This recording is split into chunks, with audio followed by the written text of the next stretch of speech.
Lahore high court में इमरान खान जी हिफाजती ज़मानत वारी दरख्वास्त ते ॿुधणी थी आहे। बिल्कुल नाज़रीन, जस्टिस तारिक सलीम शेख जो इमरान खान के वकील खां भी सवाल भी कयो आहे त इमरान खान किथे आहे। इमरान खान थोड़ी देर में अदालत पहुची वेंदो। वकील अदालत की आगाही ॾिनी आहे। ब्रेकिंग न्यूज़ ॾींदासीं। नाज़रीन, लाहौर हाई कोर्ट में इमरान खान जी हिफाजती ज़मानत वारी दरख्वास्त ते ॿुधणी थी आहे। इमरान खान किथे आहे? जस्टिस तारिक सलीम इमरान खान जे वकील खां सवाल कयो, जॾहिं त वकील जवाब ॾिनो त इमरान खान थोड़ी देर में अदालत पहुची वेंदो।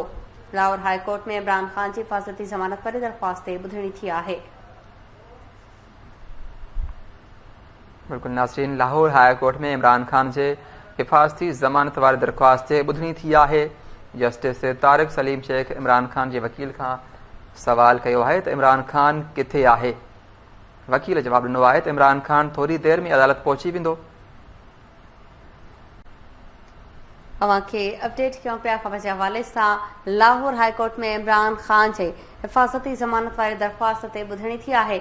इमरान खान किथे आहे? जस्टिस तारिक सलीम शेख इमरान खान जे वकील खां सवाल कयो, जॾहिं त वकील जवाब ॾिनो त इमरान खान थोड़ी देर में अदालत पहुची वेंदो।